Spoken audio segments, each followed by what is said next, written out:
Alright folks, so we've got the driveline for the crew cab in the truck. We're taking it up to the guy who built it, and you know, he's a specialist, so we're gonna pick his brain and figure out what we gotta do to that driveline to make it so that it'll fit on the crew cab. Now, it's got a 12-inch lift, so basically the angle of the driveline is not matching. It's not that it doesn't match. I can get it to bend at one angle and it'll hit the U-joints, but it's not. As it rotates, it kind of lifts up. So there's something in there that we need to do to get that so that it'll function properly. So anyways, stay tuned. We're heading out there right now.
Folks, we're here. We're at Galen's driveline, Galen Pugh's drivelines. So you probably can't see that because of the dirty window, but we're here. Let's go get the driveline. All right, folks, I had the right idea. So I took it in there.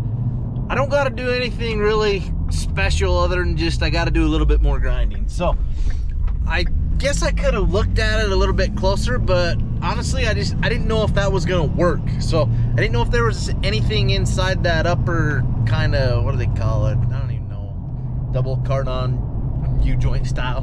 But anyways, I didn't know if there was any kind of special whatever I needed to do to take it apart and do on the inside. So I did see where it was still kind of hitting and where I could improve some of that stuff. And honestly, I just need to grind a little bit more stuff off and I should be good. Which, looking at the Suburban, I kind of felt like it was ground down a little bit more, so that's kind of my fault. But it's better to be safe than sorry, right? I don't want to stick that thing on there and mess it up and be shit out of luck, basically. So next step is I'll probably go home, get it all ground out. And then one thing he suggested was I just roll the third member up just a little bit. So basically there's some spot welds on the, looks like there's just some spot welds on the tubes. So if I drill those out just a little bit, I can basically roll that tube. So I'll go take a look at that and see. I don't know how, it seemed pretty easy the way he was explaining it, but I don't know. I feel like I can screw something up like that. But anyway, stay tuned. I'm gonna go home. I'm gonna grind this stuff off, and we're gonna get that driveline put on today. So, anyways, stick around, stay tuned, see if I get it fixed. Because if I get it fixed, we're gonna go out one of these days, and we're gonna we're gonna go play around on some rocks, hopefully. So, all right, check it out, folks. Man, she's just sitting pretty in the garage. That's all she does. She's sit in the garage during the winter time. It actually hasn't snowed, so I need to get her out and go drive it. But this, we gotta fix some motor mounts. We had the motor mounts fixed from the motor to the motor mount, but now the bolts are coming out from the frame to the motor mount. And then I messed up the mounts to the transfer case because they were loose. So, never ending story. But check this out, dude. So I got this locked into 4-wheel drive. We're gonna free one of these up here. But check this out, folks. Yes, this is quite the angle of this. For one, this angle is up slightly, so however they had to mount this up with the conversion, it already sits kind of up. So if it was a little more level, I believe we would have a little more success. However, we do have success. The only other thing I need to do is, he was telling me I need to rotate my pinion, but what that'll do is this axle here, my mount for the leaf spring, if I change that pinion angle, that's gonna change that angle. So I need to put a shim in there that'll tilt it a little up, and if I do that, I think I might be pretty darn good. Other than that, I don't know what else to do as far as if I could shave off some of this mount angle wise, but that's just like a lot of work, dude. So as it sits right now, we've got the front drive line on and she spins, and she is not binding up yet. Now here's the deal. If I go off-roading too much and I drop this down, so you know, I go wheeling, I flex it, I drop this down, that may bind a little bit. So the part where it's binding is up there in the middle. I don't know if you can see it, but up there in the middle. Maybe I'll grab my phone light here. Stay tuned for just a sec. Let me get this flashlight here. So if you can see up in there, I basically, oh look, my wife's home. There's basically some areas in that drive line where it goes into that little ball joint in the middle, and when it flexes, that is actually hitting the caps. So I did look at it, and I believe if I took that apart, I could, what do you call it, I could grind those down just a tiny bit and I should be good. But other than that, she's on. Look at that, look at that. Yeah, so we're gonna go test it out. I think we'll go test it, we'll go drive it in the driveway here.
Alrighty, folks, check that out. We've got her. We've got the drive line in. Obviously, I'm gonna buy some shims. We're gonna shim this front end here.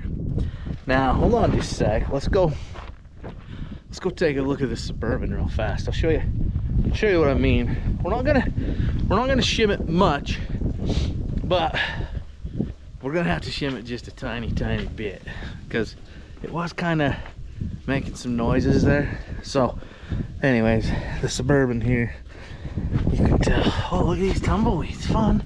Anyways, they just have these little shims right here underneath those.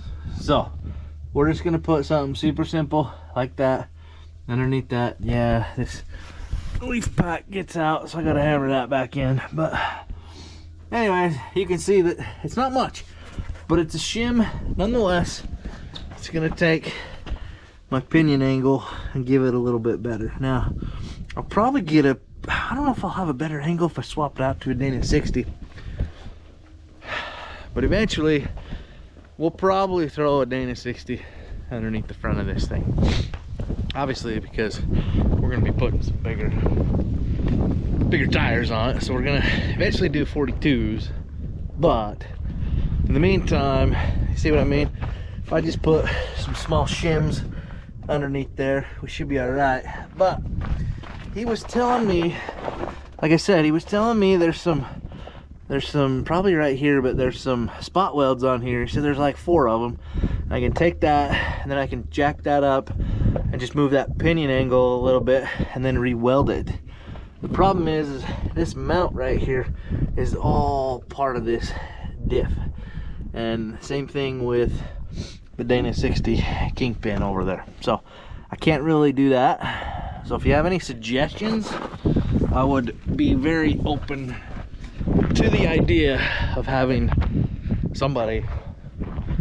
anybody tell me what I need to do. But for now, like I said, when I start flexing that thing and getting that passenger side down in a dip, that's when it's gonna start binding more. I'm probably gonna break something. So probably won't off-road too hard, but at least that'll give me enough that I can, you know, go climb some hills or something. So we're gonna go test that out. I may include that in this video. We'll see how long this video is, but if it's too long, then we are going to just put it in another video and go do some off-roading. In fact, that's all we're gonna do. We're gonna go up Willow Creek. So stay tuned. Next video. Have a good day. Smile. Winners find a way. Losers find an excuse. I've got a banner back there up in my shop. Just check it out. But yeah, that's it. Have a good day.